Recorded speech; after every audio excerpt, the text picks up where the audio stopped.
Guess what we're gonna do today? It's toner time!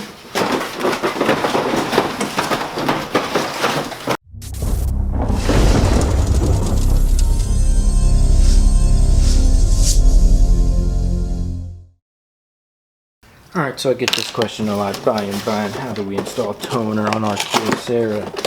I say it's very easy. But how do I do the waste toner? And I say it's very easy. So I'm going to show you guys. Go ahead and get you a new toner bottle here, like so. Lift up, take this right hand tab here and slide it back. Pull your toner out like so. Ow! Don't do what I just did. Now, shake it up. Please shake it up really good. Shake it, shake it. Slide it in on the grooves on the left side. Snap it down. And then put the tab up. Close the door. Slide the machine over. Open this up. Tab here. Go ahead and pull the waste toner out. Grab your new one. Slide it in. Close the door.